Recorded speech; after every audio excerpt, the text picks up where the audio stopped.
support was so good. Now I'm really, really scared. I'm open. Well, thank you. We appreciate it. Thank you.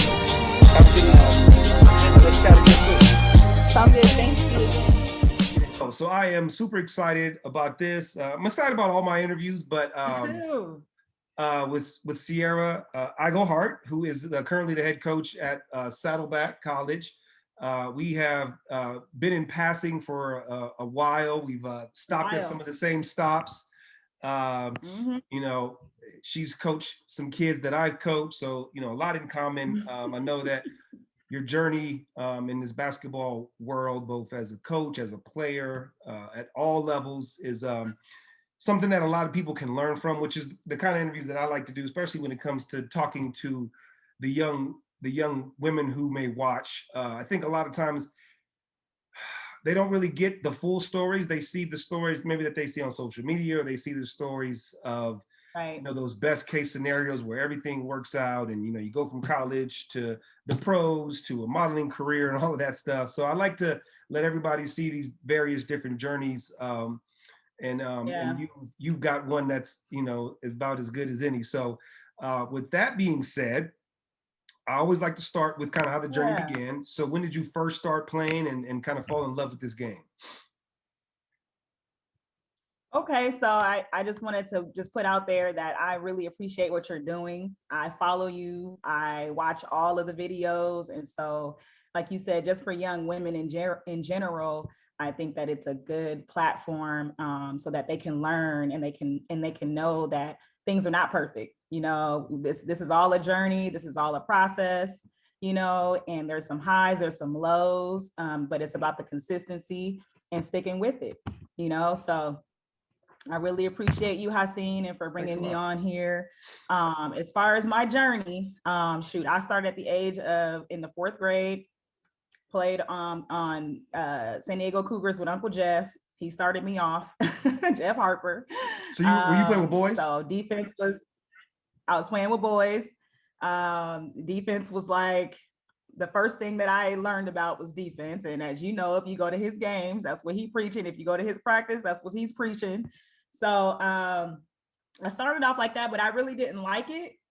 So I kind of fell back, and then I started to go back around middle school, like 7th or 8th grade, and played with like High Five and like some other like tiny like club teams or whatnot. And then when I got to high school, I didn't know how good I was. I just wanted to play. So went to University City High School.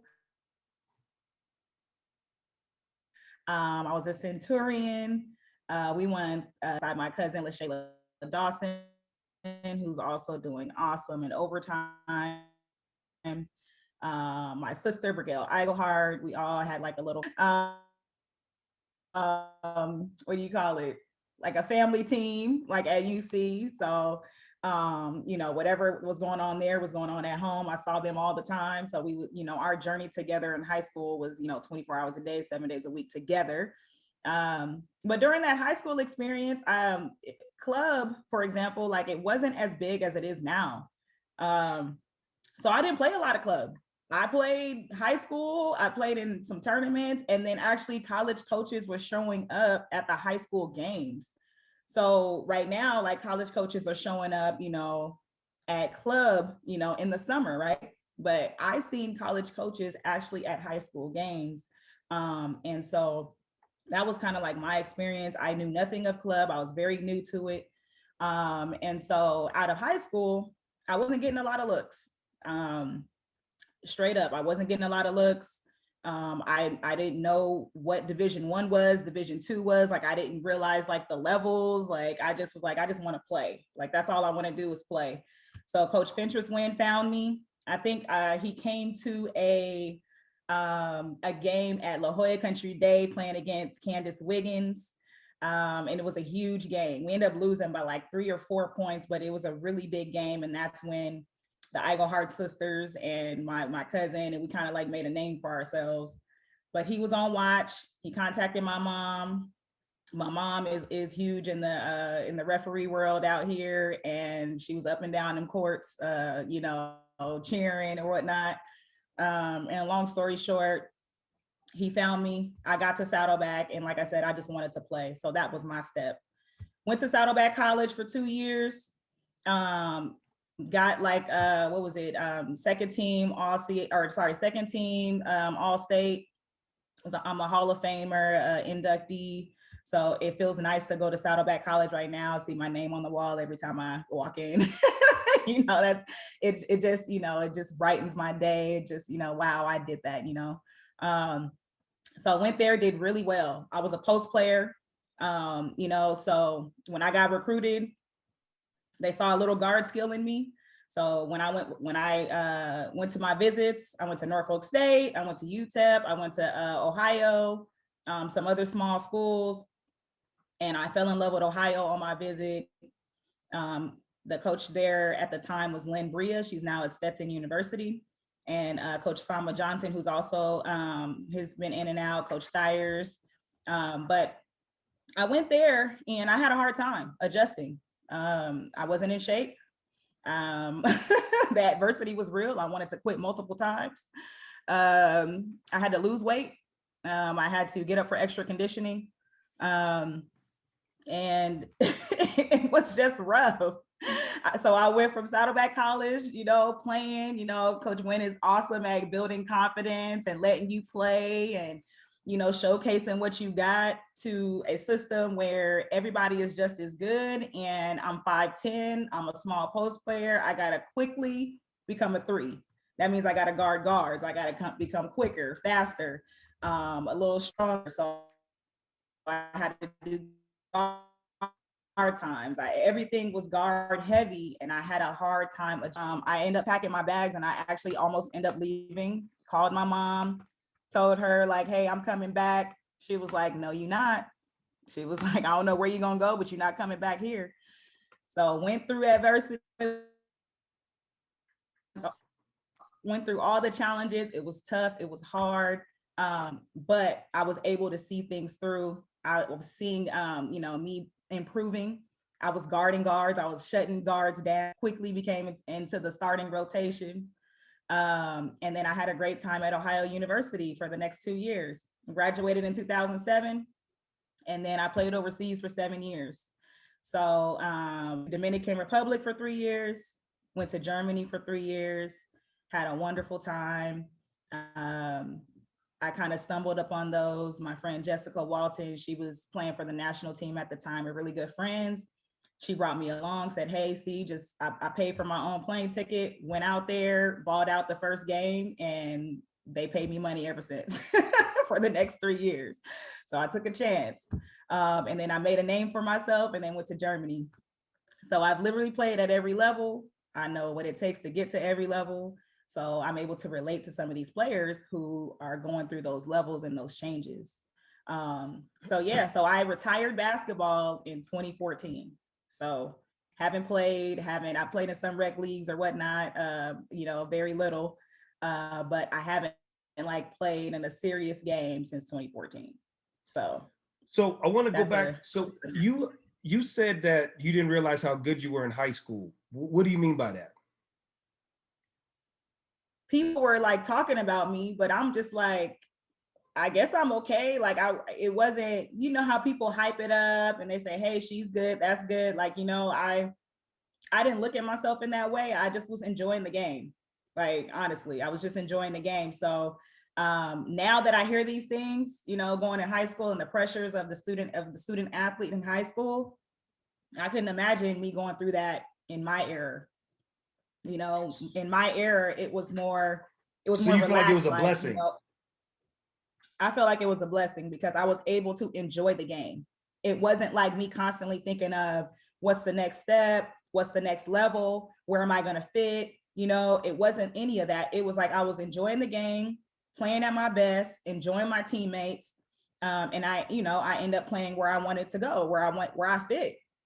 And it wasn't about any level.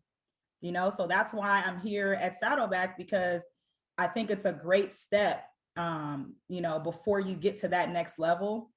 It's a great step to prepare you and to see if you really want to go to that level. A lot of players don't know, they think they know, but they don't know. You know what I mean? So I'm going to give you a taste of what it's going to take to get there. And it's a great place for you to decide, okay, is this really what I want to do? Am I sure? You know what I mean? Can I balance my classes and practices and work? You know, because a lot of times when you go off to a 4-year, you're on scholarship, right? So you got to balance a lot of things around, you know, practice and classes and things of that nature.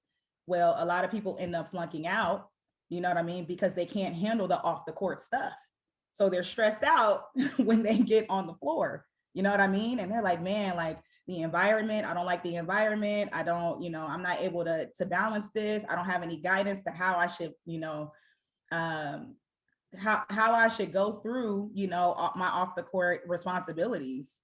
And so I think that's where most athletes struggle. You know, the talent and everything is there, but they don't know how to be responsible and be an adult on off the court when you got to keep up with your grades, keep up with your classes, study hall, practices, extra conditioning. It's just too much, you know? So my step prepares you for that. When you were, first of all, I definitely want to come back to everything you said. I know people who watch this are probably going to think that, you know, I often get accused of having agendas. So I'm sure, you know, based off of this conversation, and it goes hand in hand with the conversation I had with Coach Marshall, where I agree with you 100% in terms of viewing junior college not only as a route to get to the next level, but also as, for me, the thing that you could hit on, hits close to home, is seeing how much you want to play. Because again, it's a lot less expensive decision to go to JC to realize you don't want to do it than to go to a 4-year and realize you don't want to do it. You know, and I just think we just have to get past that stigma of, you know, going to a 2-year is a failure. You know, and nothing could be further from the truth. If and I always equate it to how bad you want it, right? If you still want to play, but the options aren't there for you, then why would you quit, right? And I think that's the people have been, it gets put to them so much that it's, you know, 4-year or bust. So then when they get through a high school career and the 4-year options that they want aren't available, then it's like, okay, well, I guess I'll just go to school, which is not necessarily a bad option, but I just think some people give up. They give up too quick because they don't like the stigma of JC. But we're going to come back to that. I want to go back to when you talked about the beginning of your high school, and at what point during your high school career did you take it serious to where you wanted to play in college, or was that all the time? Because you kind of said, I kind of get the sense that it wasn't something like you weren't this ball is life, you know, kind of kid. So was there a time where you decided maybe I can play on the next level? Let's take this more serious. That was kind of built in me because I always played. So let me back up. So even like after school, I would go to the YMCA, play with the guys. Like that was a thing. You know what I mean? So it didn't feel like I needed to do it. It was just something that happened. You know what I mean? Because that's who I hung around with. I hung around with people who were playing all the time. So I lived in Paradise Hills. So I would always go to the Paradise Hills rec. I would go over to the Navy on base, who play or whatnot. It was like my lifestyle. So at that time, I wasn't like seeing it as being serious. It was just something that like was built into my lifestyle. You know what I mean? Something that I just always have done. And I hung around those people. So that's kind of like, you know, I took it serious. Like, obviously, I took it serious, but I enjoyed doing that. Like, that was a part of my life. Like, that was the next step. Like, after school, I'm going to go hoop. So who else is coming with me? You know what I mean? Like, it wasn't like, ah, dang. Well, you know, what you're describing is something that I try to, you know, tell kids, and they don't always understand. There's a difference between someone who plays basketball and a hooper, right? So what you described to me is a hoop. You don't have to tell a hooper to work out. You don't have to tell a hooper to get shots up. Like, you have to tell a hooper, hey, take a break. Hey, you just played an AAU tournament, you know, 6 games over the weekend, take tomorrow off. And I think people get upset when you say that because they think they're supposed to be a hooper. And if you're not, it's okay that you just enjoy to play basketball. And I think that's a lot less kids would quote unquote wouldn't fail if they understood the difference between enjoying playing basketball and being a hooper. Absolutely. Absolutely. And I agree with you on that. Like it's the mindset. Like they look at it as like a punishment or something. You know, like you should never feel like it's a punishment to go work on your game. It should be a natural transition to like, yo, this is what I'm supposed to be doing. You know, and this generation right now is just hard. Like it's hard to motivate them. It's hard to get them in the gym. You know, I don't know if it's social media or if it's this internet thing. They on their phones all the time. I didn't have a cell phone in high school, so you couldn't, you know, like you couldn't call me or page me. I didn't have a pager, you know. So I don't know if that's the distraction and they just want to sit home, but it's just a different time. And I try to tell my kids too, like, you know, it's just a different mindset. You know, it was a lifestyle for me. No one had to tell me anything. I just went and did it. When you were going through the like the senior year, you talked about there wasn't a whole lot of 4-year options. Was that disappointing to you? Kind of what was your mindset? Did you feel like you were settling on Saddleback? Kind of what was your mindset when you know finally settled on going to Saddleback? It was, I was kind of like introduced late to the university thing. Like it wasn't really talked about. Um, I had very good players on my team who Well, you were guys won volleyball with players. three championships, right? Yeah, I had volleyball players on my team who got full ride scholarships out and end up playing volleyball. You know what I mean? So we had some athletes. We had, you know what I mean? And I think that for me personally, I was kind of learning on the fly. Like no one sat down and told me like, hey, like this is the way, you know what I mean? It was just kind of something that like I just kind of went through and were like, oh, like she got a full ride to where? Oh, okay, like 4-year, okay, that might be something that I want to consider. I don't know, you know, like I didn't know much about it. No one educated me on it. And so when I was making my decision, it wasn't based upon what the level was. It was more so, I just want to play, period. I don't care where I go. You know, and it was an easy transition because me and my cousin, we made that decision together. So I knew somebody that was going with me. So that transition made it a lot easier. And we played with each other, you know, since we were little. You know, so I was like, why not? Like that seems like the perfect thing to do right now. We can develop our game. And then it wasn't until I got to junior college that I started to get phone calls. I started to get looks. People started telling me how good I was, you know, and it just went from there, you know. So I guess you could say I was a late bloomer in a sense to the game. Well, you So know, I don't know necessarily I think, you know, your story in terms of you had an early introduction to club, but then you kind of, you know, you kind of fell back. And I think burnout is big, right? A lot of these kids are playing a lot more structured basketball than we played at an earlier age. And like right. you said, like I always hate when people will make the comparison to say, well, these kids are soft. I used to go to the park and play all day. And I'll always say, so did I.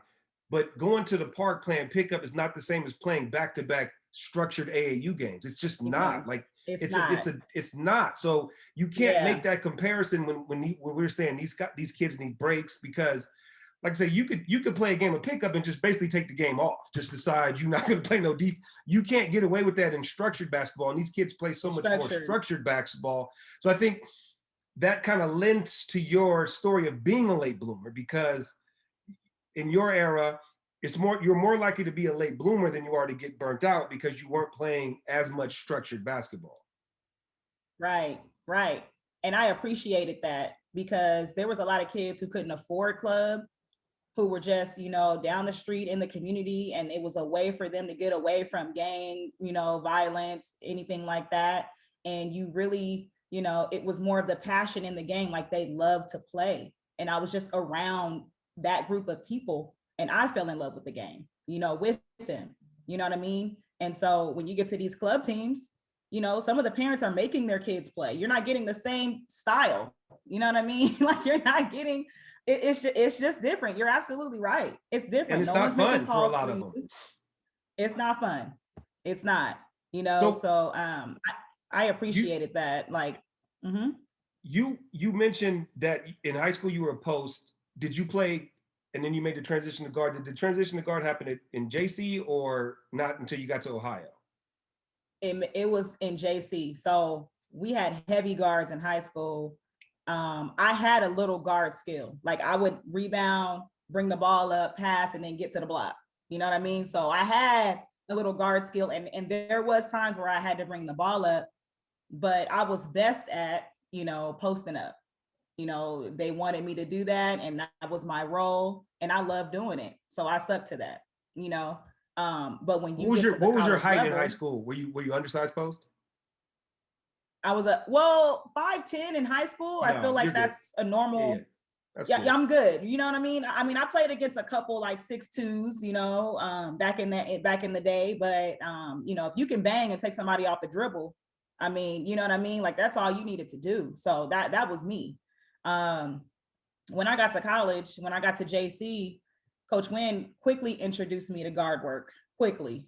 And he was like, yo, you could take her off the dribble. And I didn't realize the positioning on the floor. So for example, like, when you look at the block, you're thinking post player, you know what I'm saying? But if you go high post, if you take somebody off the dribble high post, you got some guard skills, and that's what I was doing. So I had to kind of change my mindset. Exactly. I could turn and face. So I had to change my mindset on what that was, because I was putting my own self like in a box, and I wasn't.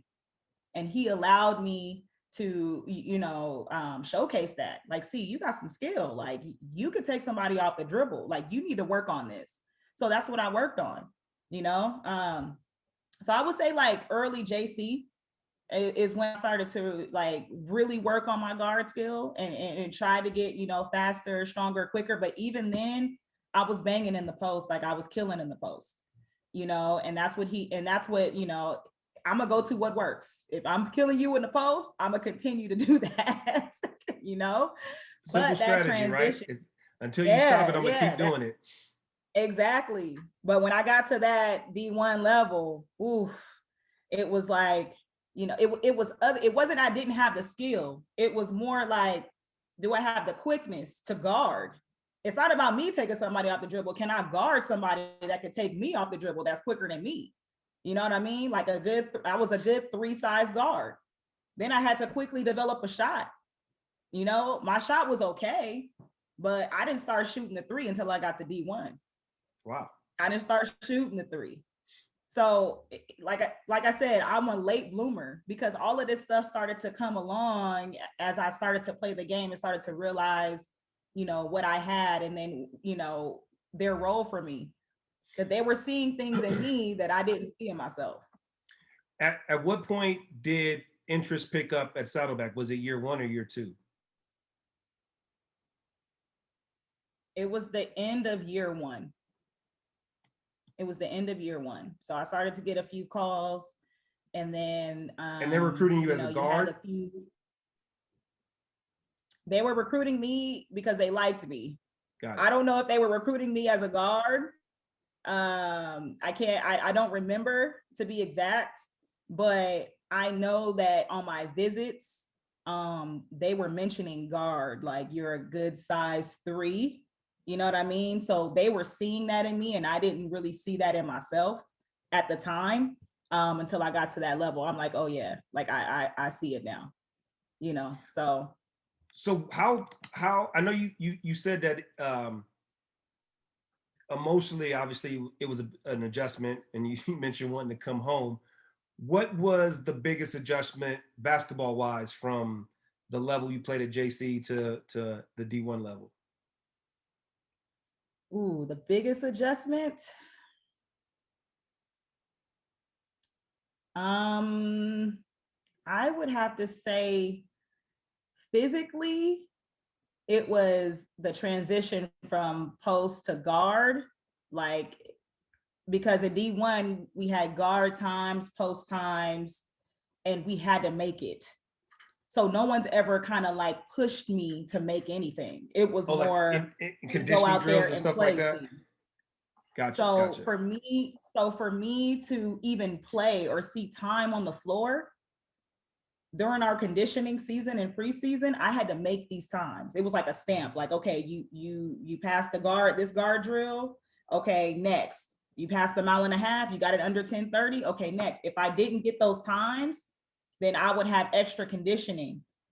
And so nobody ever pushed me like that. You know what I mean? So I wanted to quit. I'm like, what is this? I ain't never been through this before. Like, why are they getting me up at 4 a.m. for extra conditioning? Then I got to go back to weights and then back to practice. And I ain't even gonna have no energy to go to practice. Just, it was that level. And then I questioned myself, do I really want to do this? I'm at the D1 level. This is what I actually developed to my last year. You know what I mean? I see myself, do I really want to go through this? And I questioned that for a long time because I didn't think that I could get there because I had so many failures and not making times. You know what I mean? What helped you get through it? So was that something that you got past, that first off season kind of slap in the face? Did it linger into the season? Kind of, when did you kind of feel comfortable with, okay, this is me, I can do this? I had a breakthrough. I started to, in practice, I just started attacking people.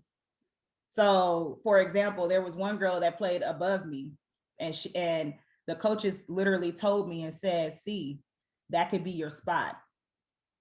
So that's all they had to tell me for me to continue to keep going.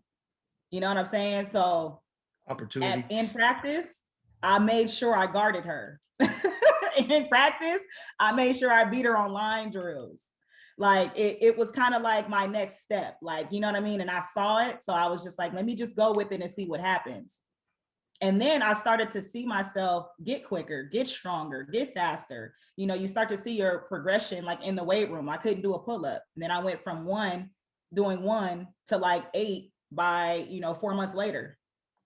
You know what I'm saying? So I'm seeing the progression and I'm seeing the results. And I'm like, okay, you know what? I think I can do this.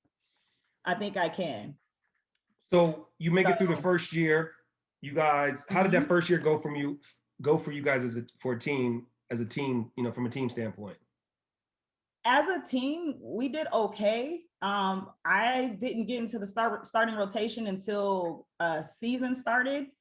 So it took me, going in as a junior, it's kind of like you're a freshman.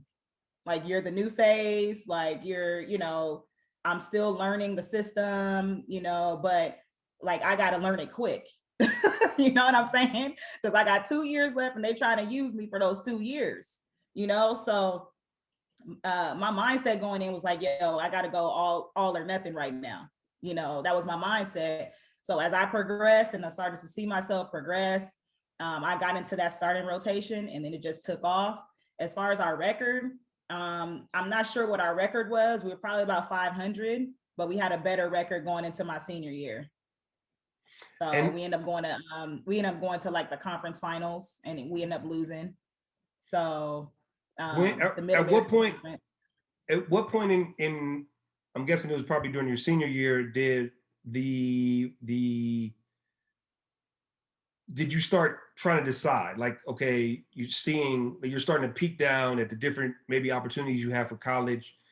What kind of went into obviously you're limited to the options you have, but what kind of things went into the decision to end up at Ohio? My visit. And so when I recruit, I tell players to go on visits because you need to get a feel of where you're going to be at. You need to get a feel of the coaching staff. You need to get a feel of the teammates. You need to get a feel of the school. You need to vision yourself being there, smell the air. I told this one recruit last week, smell the air, smell it, breathe in and out. You know what I mean? Like you need to get that gut feeling that that's the right fit for you, and I truly believe in that because people kind of go based off a 4-year, like, oh, I'm a walk on here. Well, why would you walk on and you not even sure if you're going to even make the team at a 4-year when you could play at a JC, develop, get stronger, quicker, and have more options coming out? You know what I'm saying? They don't see it that way. They just want the success right now. They want the D1 right now. Well, it might not be right now for you.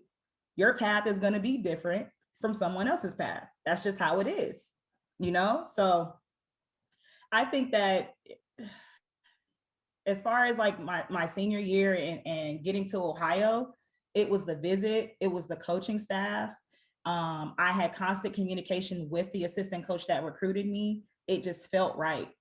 It just felt right. You know, I went to Norfolk. Funny story. I went to Norfolk and I had a great time. Went there, you know, mostly Black. You know what I mean? Played open gym. I felt like I was back at home. And long story short, I told myself, I said, if I come here, I don't think I'll be able to focus. It was too much. Like I had a great time. Like my visit was phenomenal. It was fun. I saw a step show. I went to Popeyes. They took me to a party. You know, I had a great time. But I would say, like, I took a step back and I was like, man, like I saw myself and I was like, man, can I dwell here? Can I succeed here? And I don't know if I could have or not, but I do know one thing, that I needed to be away from that environment for me to focus. Mm-hmm. You know, definitely. So that's a very mature decision at that age to know that that maybe I'm not going to be able to focus here. Man, it was a tough decision, but I made it. I bet. So when does playing for a living start to become a reality for you? So I finished playing in 2006, okay, but I still have another year left of school. Because remember, I transferred into a 4-year and I have my AA degree. So it's probably going to take me about 2 to 3 years, you know, extra to get that bachelor's degree. So I had a whole nother year. During that year, Coach Sylvia Crawley came in. I didn't have Coach Lambria anymore. So she was a new coach, Sylvia Crawley. She played for the San Antonio Silver Stars, big name in the WNBA, one of the first. But I was under her direction. She told me, basically, I helped her with recruiting. I would still have to attend practices. I would still have to do, like, you know, student athlete things, but I just was not on the team. So I talked with her about her overseas experience because she also played overseas. I talked to some other people that I knew that played, and I talked to them about their experience. And then that's when I was like, well, maybe I could, I don't know. So during that year, I just started working out with the team. You know, I had validation from some high level people that said, see, you should try it out, you know, and that gave me the confidence to continue to look for that opportunity. So it wasn't a right away thing for me. It was more like probably like a year after I graduated that it didn't start to, like, you know, for me to like get out there. So I worked out. My whole day was like, you know, you guys are at the club, I'm in the gym, I'm trying to get this contract, I'm trying to get a look somewhere, you know. And I worked a full-time job at Enterprise Rent-A-Car, doing that off year after I graduated. So I had a good job. I worked out right after I got off, and I was just sending out my film. I created a highlight tape, so I was just sending out film, this and that. And then my friend Jessica Walton, she played on the national team out there, hit me up and said, see, they looking for an American, you should just come out, like just come on out. And I was just like, well, all right, you know, why not? So I took it upon myself. It was a risk, but I took it upon myself to go out there, spent my last little $1,000 that I had in the bank to go out there. Okay. And I got off the plane, went straight into a game. So I get off the plane.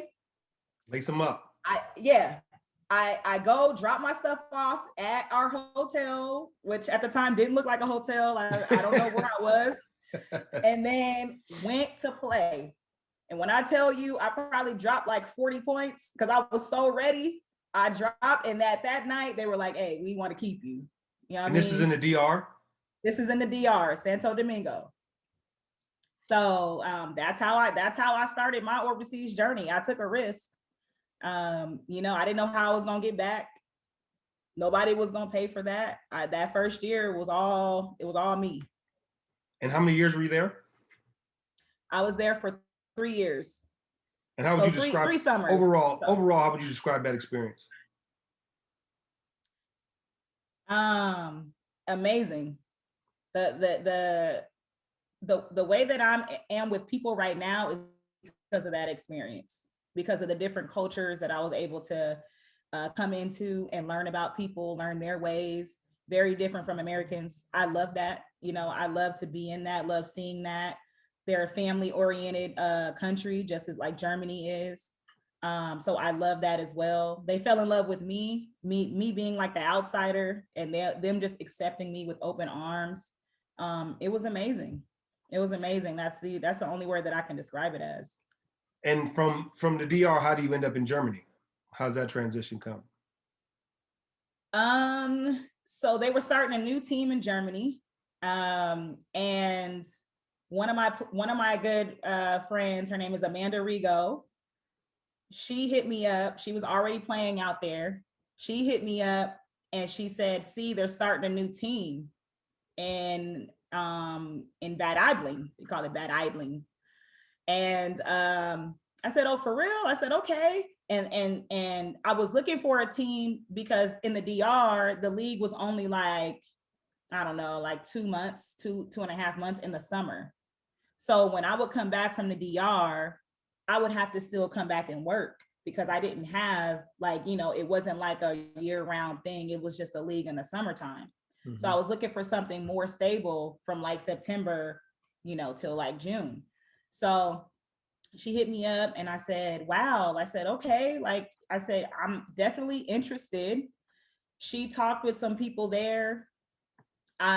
Me and Toya Cunningham end up playing together. That was our first year together overseas on that team. And I love Toya. Hi. And I had a month. They said, "Okay, we're going to give you," they flew me out there on a chance. Someone contacted me. I don't remember who at the time. Someone contacted me, said, "Hey, we heard about you. We heard some great things.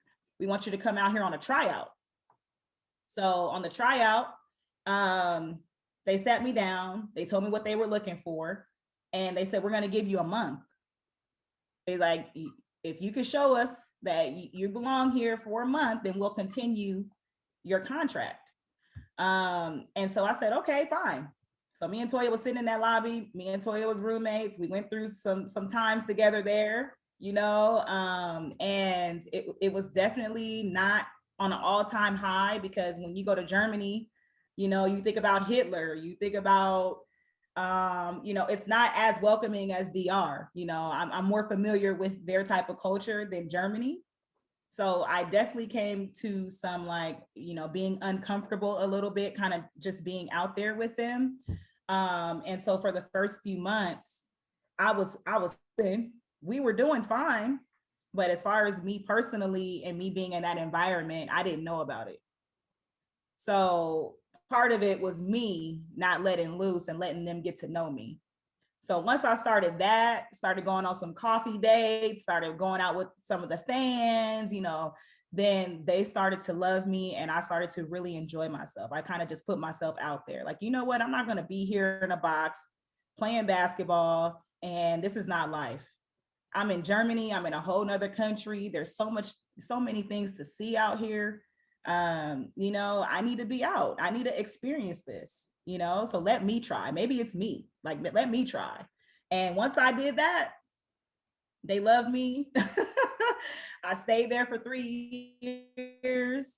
We ended up winning the championship my last year in 2014, ended up winning the championship. They wanted we were in Division 2. Okay. So after that championship, we went to Division 1. That was that's like the next step. Like once you win that, you go to Division 1. Well, during that summer, I was playing up at Muni, ended up tearing my ACL. And at that point, I said, "I'm done." I said, "I'm done." And I was okay with it because I won a championship. I experienced some great things with them.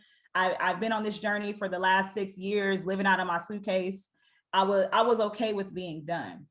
Then I get a call at like, I don't know, it's like 11 o'clock over here, but over there, it's in the morning because it's like a 9-hour difference. And they're like, "See, you see Facebook? Go check Facebook." And I'm like, what are you talking about? They're like, go check Facebook. Like, just go check it. It's one of my a friend of mine over in Germany. I said, okay, cool. Went to go check it, and they retired my jersey number. Wow. So my jersey number was 33. They retired it. They had a ceremony. They wanted me to come out for the ceremony, but I couldn't come out for the ceremony. So they created a video for me. Awesome.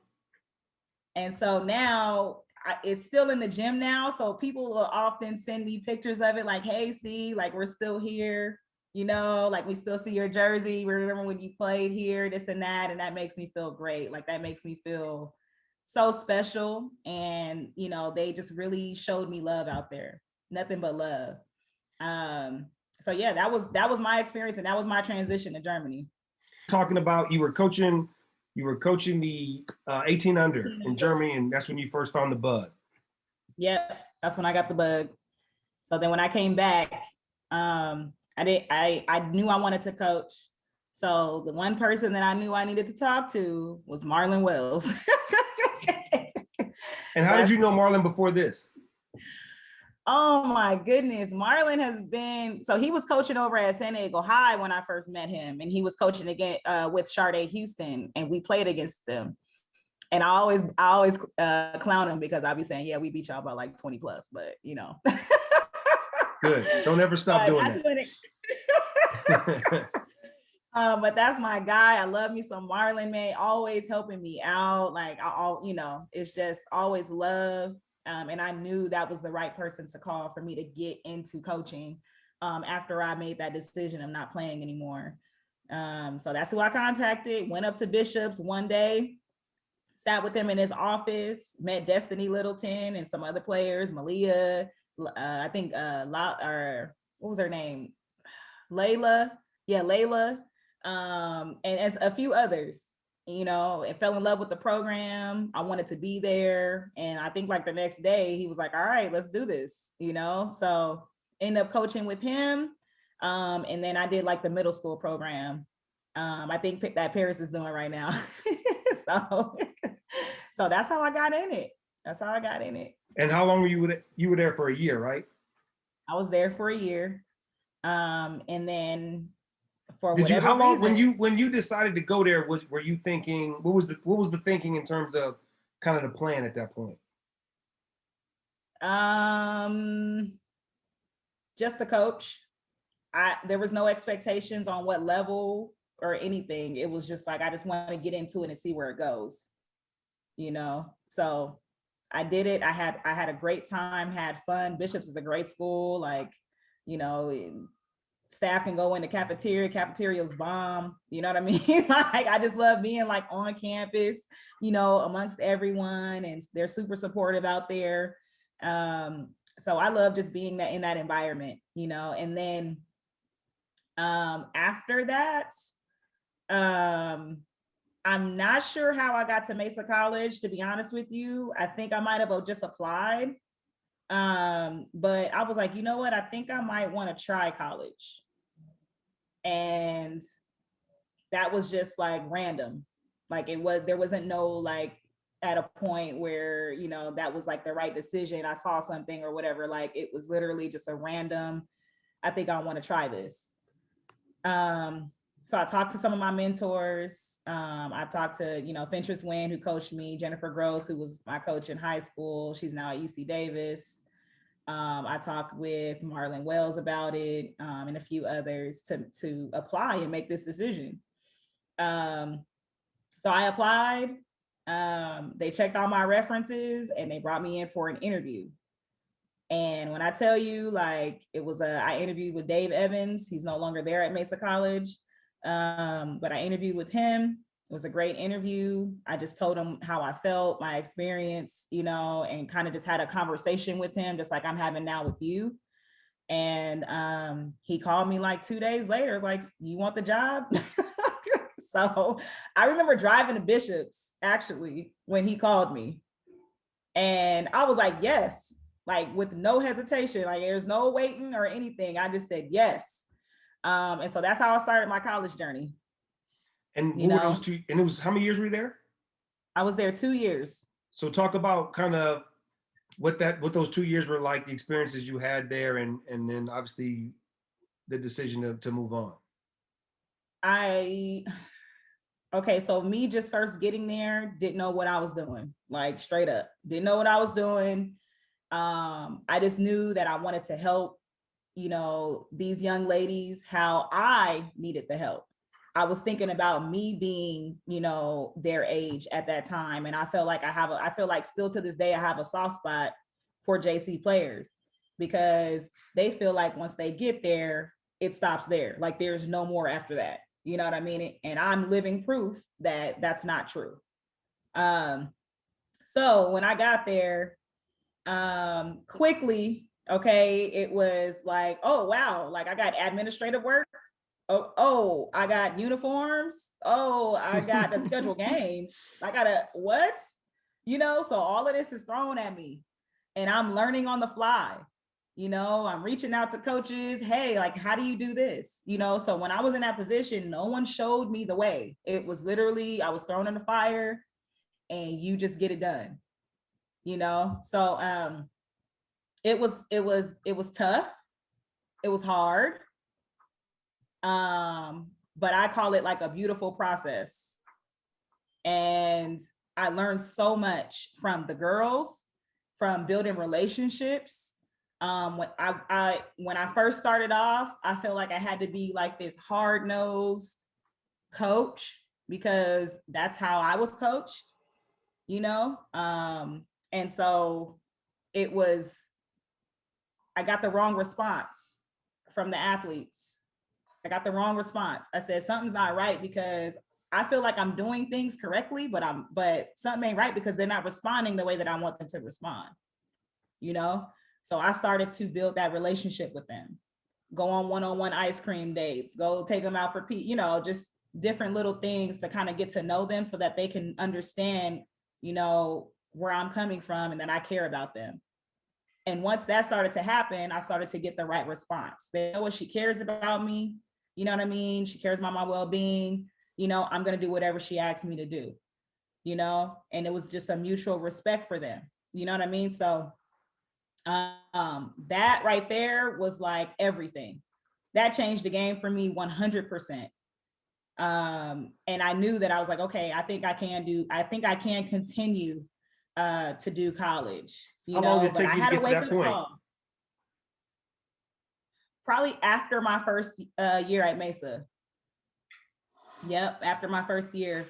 And I still talk to some of the girls. They're like, man, we went through it, coach. And, just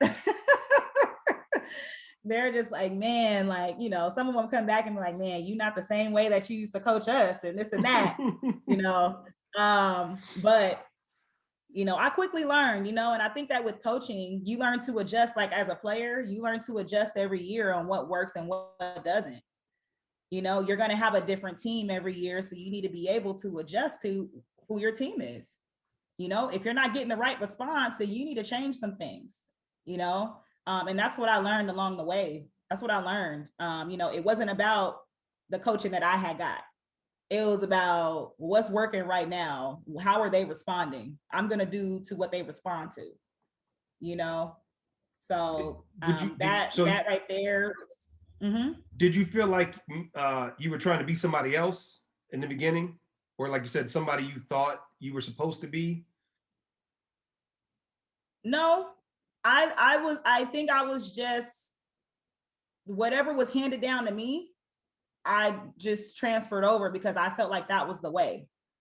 You know what I mean? Like, I had coaches who were in my face. I had coaches who would come in the gym and knock me over, like, watch out. You know what I mean? Like, not like intentional, but just like trying to get me stronger, like, and I felt like that was the way, because that's all that I knew at the college level. Like, that's all that I knew at the college level, So that was a learning experience for sure. And now that's my first thing right now, is paying attention to my athletes. Like, what is their response going to be? Are they responding the way that I want them to? So. And what ended up leading to you deciding to move on? I came back to Saddleback underneath Coach Wynn. So I was kind of like an assistant head coach. And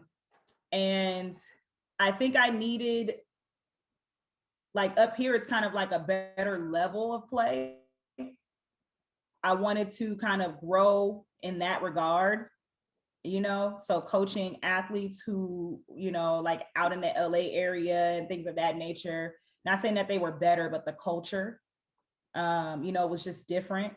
I had hard-nosed girls who wanted to play. At Mesa, I kind of had like maybe a few who wanted to play and then a few who were just there. Versus when you come up here, you're gonna have people who want to play, who are trying to transfer out. So I wanted to come around that. You know what I'm saying? So I had a great time at Mesa, and it taught me a lot, and I'm super happy that I went through that process, because it quickly changed my style of coaching by going through that process. And so when I went to Saddleback, I loved it. Was underneath Coach Wynn, obviously. He's one of my mentors. It was a great season. And then after that, I had got an email from my old team in Germany. And they said, "See, we're looking for a coach. Like, we're looking for a coach to coach our professional team, like your team that you used to play on." And I was like, Jersey's "What?" retired. Jersey's retired. It's the perfect, situation. I'm looking at that like, wow, like, so I'm about to coach pros. So mind you, I'm only in like maybe 3 years of coaching. You know what I'm saying? So again, going into something new, not knowing what I'm doing, kind of thrown in the fire. It's brand new. They're in Division 1. So I'm coaching a Division 1 pro team in Germany. You know what I mean? So I said, yes, like Coach Wynn was like, you need to take that. Like, you need to go and you need to experience that. Like, you need to take that. So without further ado, I took it. I quickly, it's different from college because you're coaching adults, people who already graduated college, right? So I didn't have to motivate them to be there. It was their job to be there, or else they're getting fined. You know what I mean? So it was a different experience in that regard, because now I could just focus on basketball. I ain't got to focus on all the other stuff, babysitting and scheduling games and doing all of that. That was the owner's job. I didn't have to worry about recruiting. They brought players in. I had no say in that. They were just like, "See, this person is coming in, this person is coming in." So it was great to just focus on basketball. Like, so that's how I got really good at systems, and I could really just focus in on it, learning some other styles, watching some other coaches over there, going to some games. The style of play is different than over here. So I was able to just really focus in, and that's when I really was able to take in like learning basketball now. When you go to JC and everything else, you're learning off the court stuff, like to even just build a program, like it's pretty crazy. Like 80% right now is all off the court stuff. I haven't even like for right high now, school. I haven't Even for high school, that's even you for high spend so school. much administrative time. It's very little, relatively speaking, very little on the court stuff, as much as you would think. Exactly. So I loved it. And then so unfortunately our team ended up folding after about 5 months. And so I quickly came back. I was a little upset. Also during this year, I lost my best friend to cancer. Okay, so 2018, Daphne Kennedy. And so 2018 was a rough year because I quickly got a job. My best friend passed. My team ended up folding, and I felt like I was back to square one. Like, what do I do now? Like, I don't know. I don't even know if I want to coach anymore. Like, I'm thinking all of this at this point. So I started working. I was doing just little jobs. I drove Lyft. I did Uber Eats. I did just some little things that kind of just helped me be on my feet or whatnot. And then I got a call out the blue and everything is always out the blue. Like this is like a blessing in disguise. Like people are looking out for me seriously everywhere that I go. That's why I say relationships are super important, and and burning bridges and all of that stuff is super important on how you leave organizations. I got a call out the blue. Coach Allen from Biola. He used to coach at Point Loma Nazarene. He was there for 15 years as an assistant. He recruited me, coming out of Saddleback and San Diego. And I always seen this little man, walking in the gym. He's a gym rat, and he's always just so lovable and so positive. He calls me, he says, "C, what you doing back? I thought you were in Germany. Like, what's going on with you?" And I said, "Coach, like, I'm not there anymore. I lost my job. I don't know what I'm doing now. I don't know if I want to coach." I was honest with him. He said, "Come on up to the school." He said, "Just come on up. I want you to visit. I want you to meet some of the staff." He was like, "This might be a good place for you, So come up there.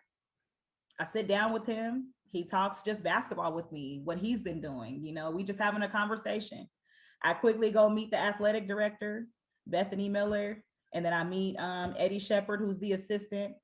And I quickly we just gel, we just mesh. I didn't know that this was all an interview process. Again, I'm just thinking like I'm going there and I'm just checking out the school like I'm a recruit on a visit, but I was secretly being interviewed. They were trying to fill me out, But they were getting the real you. That's great. They was trying to get the real me. So I met all of them. I met the men's coach. And then we went out to lunch, had a great time, met some of the girls. And then he was like, "See, I think this would be a good spot for you. What do you think?" And I said, "Let me think about it." And I called him within a few days. He said, "Hey, I'm going to need an answer in a few. I said, "I want to come. I want to give it a shot." So that was my ticket into getting into NCAA. So again, something new, something fresh. This was my first time not being a head coach, so in a while. So me going in, I had to quickly humble myself and understand that this was his program, you know what I mean? And kind of buy into some things that I might not have agreed with, but I'm buying into it, and everybody has their style of how they coach and how they run things. But it was a great stamp for me. Was that your first real, obviously you did some recruiting at Mesa, but it's trying to recruit players to actually play versus trying to recruit basketball players to come to your school, right? Was that the adjustment there? Yes, there's different recruits at those levels. The recruiting process is different. So at Mesa, I'm just getting bodies. Literally just, you want to play, versus, okay, now we're paying for players. I got a little money to kind of give to certain players that I actually like and think that can help the program, right? So the recruiting process is a little different. So yes, that was brand new to me, because I'm so used to just taking players and trying to help them and develop them, and versus, man, she could hoop. I'm fighting with so-and-so to try to get her, so it's a real recruiting process. So that was great. Loved it. I learned a few things. Love being at NCAA, love going to Hawaii. I love the trips going up to the Bay Area, and the level of play. It just felt nice to be around, people who wanted to play. I didn't have to worry about, kind of motivating someone to wanting to be there. They already, we're paying for you. Obviously you're here. So now it's go time. You know what I mean? How would you, I'm thinking that, based off of the number of stops you make in this window between being an assistant at with Coach Wynn to then Germany to Biola, how different were the styles? Obviously, you're the head coach in Germany, so how different is the style of play that Coach Wynn is playing versus Coach Knock, and kind of how does that maybe impact the way you coach, or were they similar? They were definitely different, and I was taking bits and pieces everywhere that I have made a stop. You know what I mean?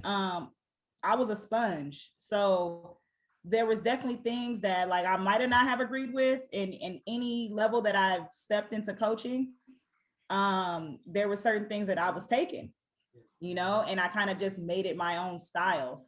So, with Coach Wynn, it's definitely more free structured. He's going to build your confidence. He's going to, say that you can do anything. Like, he going to build your confidence. He going to be like, hey, you a hooper, let's go. Like, show him what you got. You know what I mean? And that's at the JC level though, so I understand why he did that, but when you get to the college level, yeah, some things may have to be slowed down, might have to have a little bit more structure to it, because you're playing against people who are just as good as you, and you need to be able to do some other things, need to be able to think the game now, you know what I mean? So it was definitely different for sure. And the style of play was definitely different. We both, I think everywhere that I went, we've definitely been up tempo. I've never been to a program where we were like set up this play every single time down the floor. It was always up tempo. So that's what I took with me, because I like to, me personally, I like to get up the floor. So that's definitely what I took with me. Took some different transitions, some different styles, some different looks, and kind of made it into my own. And you coached two kids there that I coached that I was really familiar with. One was Asia was with me when I was at Horizon, and that was probably one of the years that she was at Bishop's. I think it has to be, right? I think so, but yeah, I don't remember Asia. I don't remember her. Do you remember what year you were at Bishop's? I was there 2014 to 2015. Yeah, so it would have been Asia's freshman year, would have been 2015. Okay. Yeah. Okay. So yeah, wait a minute. I also have, I'm discrediting one person here, but I also coached with Coach Vicky Carrington at Horizon. I also coached with, exactly. And that's when I met you. Mm-hmm. But that was before, like, I was still kind of in my overseas experience during that time. Mm-hmm. I was kind of like back and forth. So I ended up coaching with her for a year, and still have a great relationship with her. So shout out to Vicky. I think you're humble, right? You're humble in terms of you keep saying that these things, and I had the exact same conversation with Paris the other day. You think these aren't accidents that these things are coming to you, right? Your attitude. Anytime I've ever, like, when I go in the gym, I can sense you're in the gym. Like, I sense it. Ciara's in here. That smile. Like, it's real. And then, like what you said with the relationships. So if you had burned some of these relationships on your way out, then they're not, when you come back to Germany, nobody's calling you. Like when you're ready to move on from Mesa, if you burn that bridge with Coach Wynn, the opportunity to come back is not there. And I think not there. This is the relationship business. And a lot of people don't understand, and they make the mistakes of not understanding the relationships, because we talk about these kids. So you come full circle with Asia, and then you yes. coach Maddie Chang. I don't know if Maddie had to not have been there by the time you were there, but obviously the relationship that you have. Maddie was there. Okay. She was there. I remember her, but she came after that year when I was in the summer, and she was coming up there to practice. Gotcha. Yeah. So she was working out there. Yeah. I think she went to the school the year before she went to high school, and that's when she started coming around more often, because that was the year before I went there. But again, it's those relationships, so that your relationship with Marlon obviously plays a role with, Maddie being able to trust you because Marlon trusts you. So I think, like you said, all of it goes full circle. Yeah. And with them, we had that special San Diego connection, with Asia and Maddie, and they quickly were able to gravitate towards me. So, I kind of took them under my wing. I made sure, like, I look out for my San Diego players. I really do, and that's what I'm doing now at Saddleback. Like, I'm making sure that I touch down in San Diego, call these kids, because I want to get them out of San Diego and get them on up to Orange County to experience something different. It's so easy to just kind of be comfortable and fall into, and be here with your family, and then you're not focused. You're getting a little distracted. You don't have the full college experience. But when you're about an hour away, you ain't got to go down the street to call mom and get something to eat. It's a little different. you know. But as far as Maddie and Asia, they are wonderful, like just sponges, wanting to learn. And I was able to see them develop. It was like I remember Asia, like when I first saw her, and then until now, her confidence level is like, you know. And when I first talked with her, I said, do you know that this is your team? Like, do you know your role? Do you know that you could take over this team right now with the talent that you don't even know, you don't even see it? I said, keep working, keep working, it's coming, you know. And I made her a little flyer. I made all the girls like a little flyer, put it in their lockers. And with her, she was the only one that had like a Biola stamp on it next to her playing. And I said, do you know what that's for? I said, this is your team. Don't you forget it. You know? And she looked at me, she was like, okay, coach. You know? One of my I know I say this a lot, but she's definitely one of my all-time favorite kids.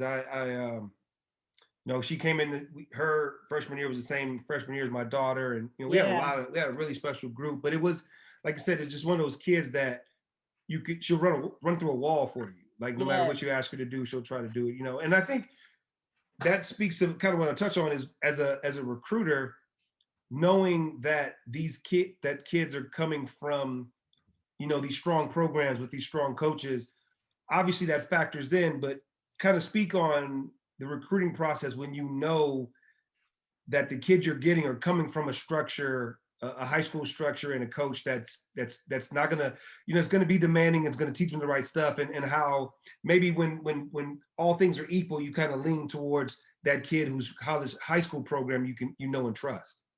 Yeah, it's kind of like, for me, it's like the spark. Like it's a little different now the way that I recruit, because my heart is into it. You know what I mean? And it's like a diamond in the rough. Like I might see something that nobody else sees, but I know that I can develop. You know what I'm saying? And the kid might not even see it either. But when I tell them that, and I tell them that over the phone, they're like, really?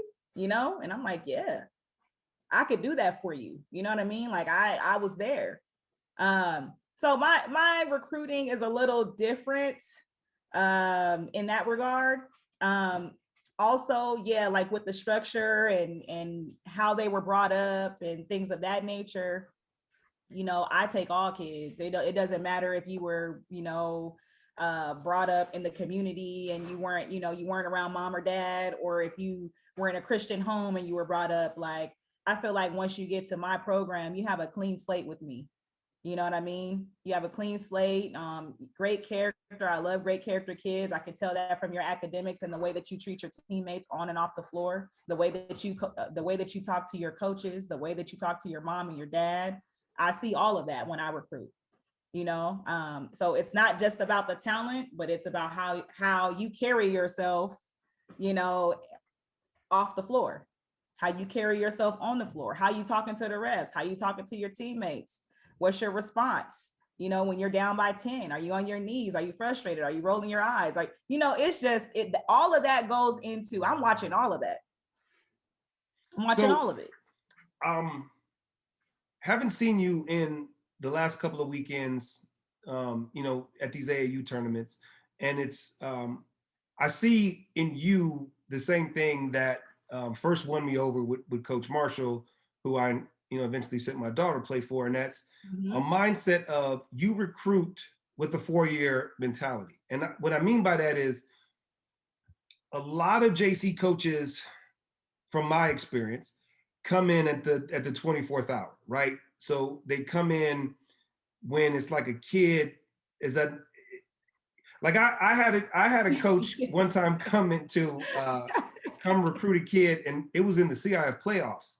And the kid had, like a great game. And they're like, we're really interested. And I'm like, well, who isn't at this point? You know what I mean? So like, I know that you do the talking to kids when they may not even be thinking about junior college.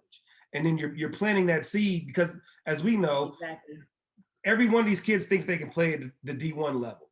So when reality faces that maybe they have to look at the JC route, well, you've already been in contact with this kid. So what I'm asking is is what is your mindset? Like when I see you this past weekend at Ladera in the same gym where a lot of D1s are represented, a lot of Power 5 schools are in the gym. What is your mindset recruiting these kids when you have to know that a lot of them are thinking that they're better, and no disrespect, but they in their mind, they're better than the level you're going to sell them on? Right. That's a great question. And, a lot of people get intimidated, if they see that. For me, it's like, if I like them, I'm going to do research. I'm going to see who's recruiting them. And then by that, I'm going to determine if I want to go after them. Now, me having a conversation with them, I have a conversation with many recruits, whether they're going Division I, Division II, because you never know if they might bounce back. You never know if they need just a little guidance to get them to that next level or to make a decision, because ultimately we're here to help these kids ultimately. So whether they come to me or not, I always tell them that whether they come to me or not, I said, this is going to be your decision. And the best advice that I can give you is take these visits, see if you fit there, see the coaching staff, get a feel for where you're going to be at, if you can be away from home, or do you need to stay closer to home for your first year or two? All of that factors into your decision-making process, So I can't tell you how much. I talked to one girl who got a Division III pulled from her, and now she's calling me back. You know what I'm saying? That's my point. So if you wouldn't have, you say, okay, she's already going to a 4-year, I'm not going to waste my time. Well, then now when that call comes, and again, I hate to always, but the story I always tell in regards to the point I'm making about Coach Marshall is my daughter never considered playing junior college. She's the normal kid. She thought she was going to play 4 years. I recruited her. I know. Exactly. I recruited Taylor. So Coach Marshall had a relationship with her. So it's like when she realized that she wasn't going to go play at a 4-year, then the coaches and the only two coaches that she had really talked to were you and Coach Marshall. So I just think a lot of coaches don't do that. They wait till everything else maybe doesn't work out for the kids, and then they try to say, well, hey, junior college is an option. But like I said, I commend you for recruiting with that confidence of, like I said, I see you. If you didn't have a Saddleback shirt on and somebody else didn't have a Saddleback, I'd be like, what Power 5 school is she at? Just because of the vibe and the energy you're giving off in those gyms. And like I said, I know a lot of coaches. There's probably 4-year NAIAs and D2s that are intimidated. And like I said, you're coming in there as a junior college coach, and you're ready to rumble with any of them. Yeah. And I don't look at it as I'm in competition. I don't look at it in that manner. I just look at it as I'm trying to help some kids out. I'm going to plant the seed, and it might be an option for them. I'm not going to ever steer away a kid who got a full ride. I'm going to tell them to take the full ride. I'm not going to tell them to come back here and do this and that. Like, no, go enjoy, get that full ride, get that experience. Just know that I'm here if you ever decide that you need to come back. You know what I'm saying? So to get another offer, to get you to another place, maybe that full ride didn't fit for you. You know what I'm saying? But at the end of the day, I care, and I think that kind of goes into my recruiting. I don't look at it, like technically you are in competition, but that's not how I look at it when I go out and recruit. So one of my favorite, my absolute favorite question to ask when I have college coaches is because I just don't think these kids can hear it enough. But when you walk in a gym, what are the things that where is your evaluation process? So what are you looking for? What are things that make, and I'm not obviously, and this is why I always tell kids, it's not always about the ball going in the hole. I know you don't want to believe that, but everybody at that level can put the ball in the basket to a certain extent. Yep. So what are the things that make you put that positive check by their name? And then what are those things that are maybe the quick turnoffs that kids should see, that kids should know that are quick turnoffs for when they're being evaluated? When I walk in, so right now it's a funny time because I'm in Orange County. So I'm trying to know and get to know, some of these kids in Orange County. Like I got San Diego on lock. I know coaches there. I'm going to communicate with them. I'm going to call them, right? So when I go into any gym, the first thing that I look at, and when I look at a game, is that they have a motor. Can you run? Because when I told you before, I like up tempo. That's going to fit my style, right? So number one, do you have a, I'm not looking at if you can shoot, like if you can shoot, that's great. If you could put the ball in the basket, that's great. Can you run? Because I could teach you to make a layup. You know what I'm saying? I could teach you to put the ball in the basket and get you a little 1-2 step, a little Euro step, or a little spin move down on the block, or a little drop step. You know, that's no problem. Yeah, there's no problem. A motor. Are you scrappy? Do you have a sense of urgency? You know what I mean? Like sense of urgency, I teach that my first week of practice. You know, you run in the water, you getting right back on the floor. When filling out paperwork, I give them time, like, hey, you got to get this in by this time, sense of urgency, let's go. It starts off the floor, you know, so those habits are going to transfer over on the floor. So that's number one that I look for is motor. Number two, defense. I'm a big defense person, energy, you know what I mean? Positive energy, you be communicating, you talking, you being a leader. You know what I mean? I'm not, at this point, I'm not even at offense yet. I'm not even at offense yet. Because at the college level, you got to be able to guard, period. Because at that point, everybody could, like you said, everybody could put the ball in the basket. You know what I mean? So can we get some stops from you? So that's what I look for. And then third, you know, is just, yeah, you got to be able to, can you score? Can you make great decisions? You know what I mean? Like, how are you leading right now? Okay, you guys are up by 2. Okay, what's your next decision going to be? If I'm looking at a point guard, I'm like, okay, you're up by 2, 8 seconds left on the clock. Okay, what's the decision-making process now? You know, I'm looking at, you know, a couple different things. Sometimes I might already have my eye on somebody. You know what I mean? And then somebody else come out the blue and pop up. I'm like, oh, who was that? You know, so those would be the things. And then I'm also a big character person. I'm very, you know, I want to see how you treat others. I want to see how you treat your teammates, how you treat your coaches, how you treat your parents. You know, and not saying that, you know, because I do meet some girls who are very shy, who don't say anything at all. And it's kind of like pulling teeth to like have a conversation. You know what I mean? But I end up, you know, I tell them to come on that visit and I kind of open them up a little bit. You know what I'm saying? So when I get them on that visit, I'm able to see a little bit, you know, another side of them, you know, their character, how they are with their mom and their dad that's coming on the visit. So, you know, that's all a part of the recruiting process, all of it, you know, even if I invited you to the school and you're on your visit, I'm still recruiting you. I'm still looking at you.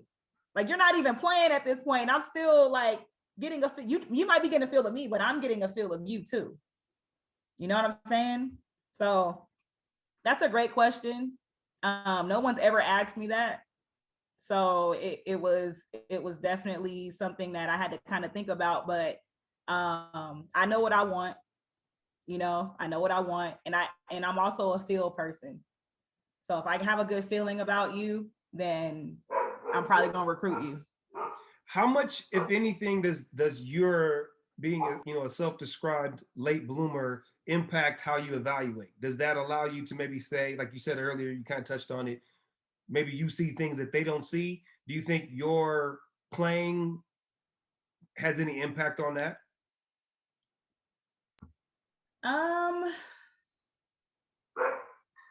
I guess yes and no.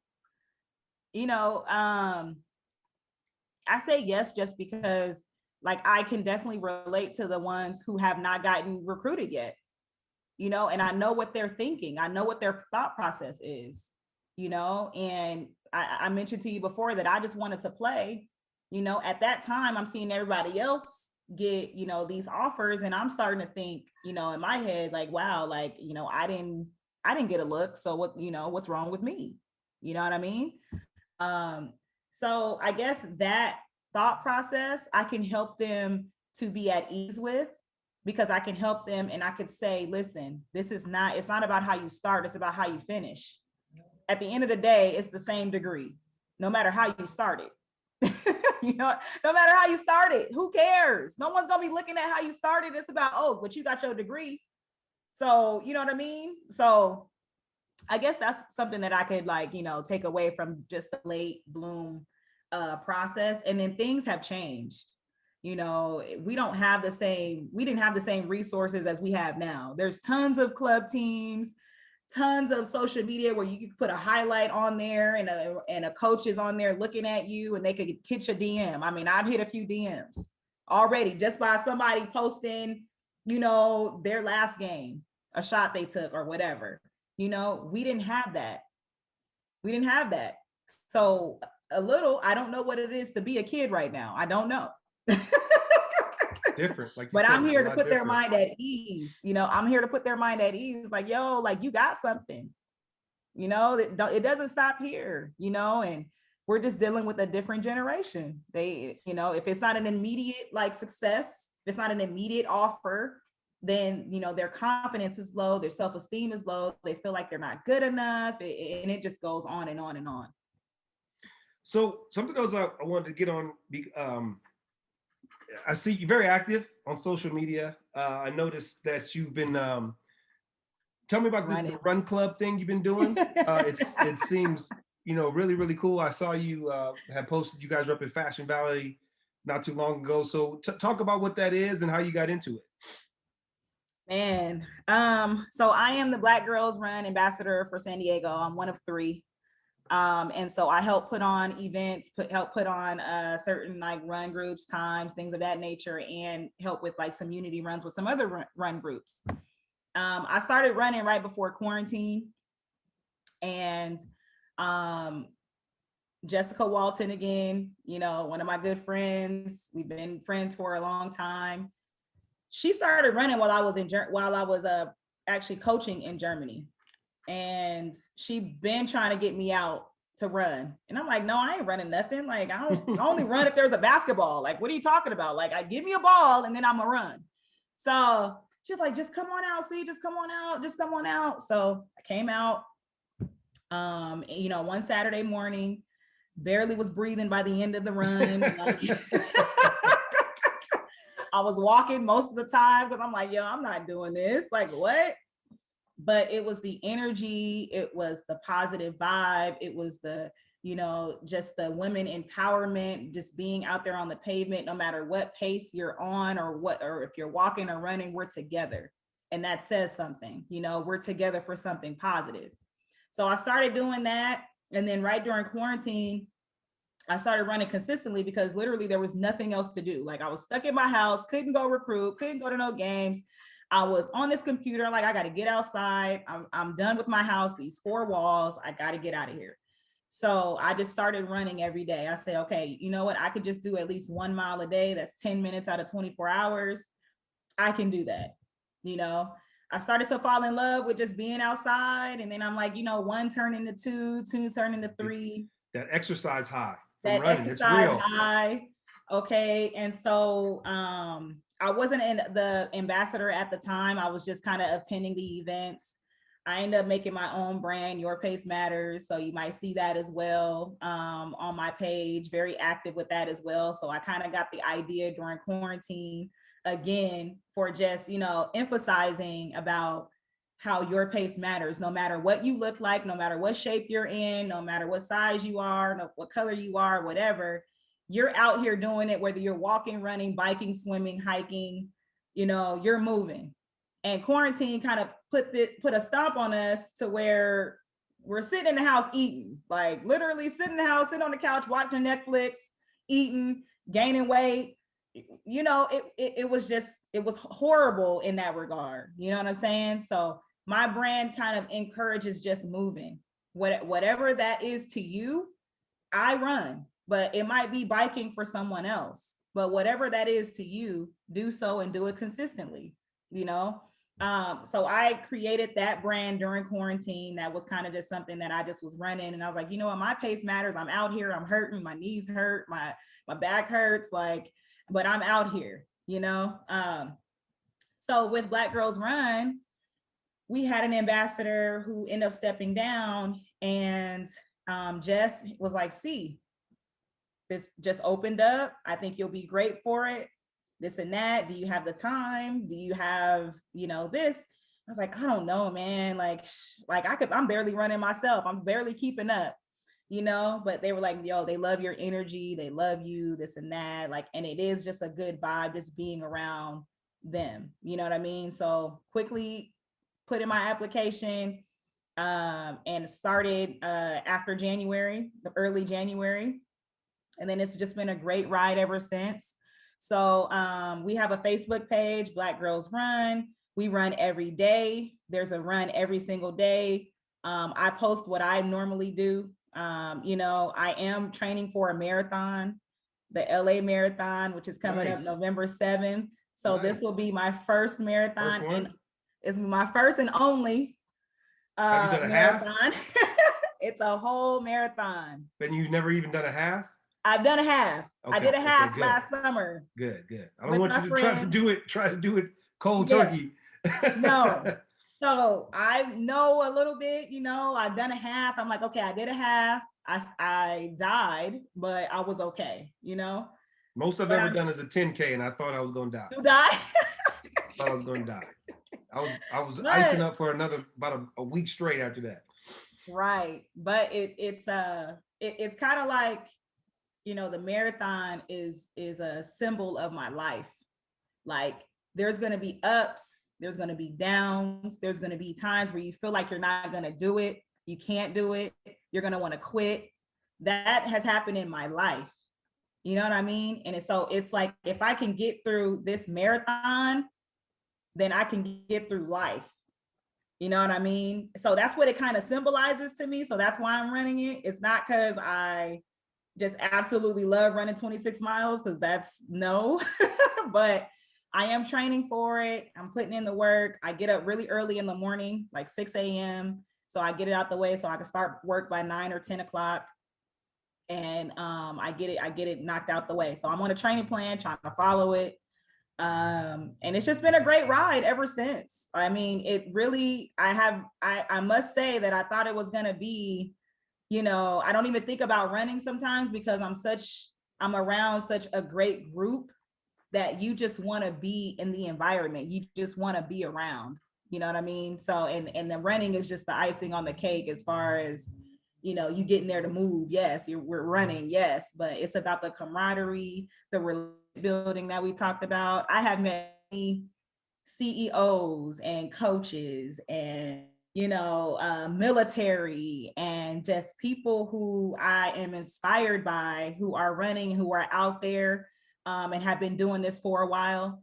So it has poured over into me, and hopefully I could pour it over into someone else on just moving. You don't have to run, but just move, especially, our age group.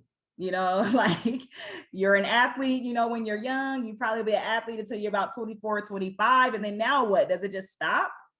No, it can't stop. You know what I mean? It's like, you got to stay moving, no matter if you're running the 1 mile or walking 1 mile or going at your own pace for 10 minutes a day, whatever it is, for you to be healthy with this COVID going on and stuff like that, you got to stay active, so that's just a quick scenario and of what I'm doing right now. And I'm getting so many people, so many likes, so many people hitting my DM saying I'm loving it. You make me want to come out, and that's what it's about. Inspiration. So yeah, you have been extremely generous with your time. I'm gonna let you go with this one. Tell me about, why you're excited about your program. What's the outlook for the near future for Saddleback, and kind of, what are your expectations and the goals, and just how you feel about your program. I'm excited. I can't wait to get started. I feel like I'm ready. I've been through a lot. I've been through a lot of experiences that has prepared me for this moment. And to come back home to Saddleback, it's just, it's something that not a lot of people can do. So I'm just very grateful for the Saddleback, staff. And some of the staff is actually still there from when I played. Like, they still are there. And it's just crazy, so Saddleback is very supportive. But as far as the program, it's kind of like my baby. And, you know, for anyone who goes there, that's how I'm going to treat it as. I'm going to take care of them. Like I said, I have a special place for San Diego kids because I want them to experience something different. You know, I want them to come up. I want them to, you know, play against some other teams up here. I want them to play against others who are good. I want them to get that culture. I want them to prepare like they can transfer out. And even if you just want to be a great JC basketball player, I can help you out with that too. That there people feel like, okay, I'm here, but I don't want to transfer out and play. I want to transfer, but not transfer out and play. I have those kids too. And that's okay. That's okay. Let's make you a great JC, you know, the best that you can be while you are here, you know. So I just want to build that. I want to build confidence. I want to prepare them for that next level in their lives as adults, as young ladies, as young women. You know, there's certain things that they don't know when they come to me. You know, they don't know about just the daily life things. I'm here to help them with that. You know, so my expectations, I don't really have none as far as that's concerned. I want to win, yes. Absolutely. But I think the most important thing is getting these kids, you know, to reach their goals and transferring them out. And if that means playing, that means playing. If it's you want to be a doctor or a nurse, then I'm going to help you in doing that. I'm going to guide you towards that. This is just a stepping stone, you know, and I call it the prep period. Like, this is a preparation for you. Try to fill things out. See if you like this, like that. Okay, we don't like this. Okay, let's go here. I'm here to help and guide you into whatever you want to be and where you want to go. Well, this has been everything I thought it was going to be. Like I said, you are your energy, your spirit is super infectious. Thank you. Everything that you spoke about in terms of the running is very inspiring. And again, the story, I think you have a story that a lot of kids, you know, can learn a lot from. You know, you talk about the marathon and plenty of opportunities for you to let adversity just win. And like I say, you're a great example of fighting through adversity. We're absolutely happy to have you back in this area. Yes. In part of this crazy coaching fraternity we got down here. Oh man. Like I said, It's always a pleasure to talk to you when I see you in the gym, and I'm glad we were able to finally get this interview in. So thank you so much for your time. Thank you, Haseen. It's been an honor for real, and I've been waiting to get on here. I'm like, yo, when is he gonna ask me? Because I got something to say. I love it. I'm glad to get back after this break during the high school season. So I actually miss doing it too. So I appreciate you being part of number 2 after our relaunch after the season. And again, a lot of people can learn a lot from your story, and I'm sure it'll be an inspiration to a lot of future young ballers coming up in our county. So thanks again. Wish you the best of luck, and I will definitely see you in the gym soon. For sure, definitely soon. Thank you. All right, see. Talk to you later. All right, bye-bye.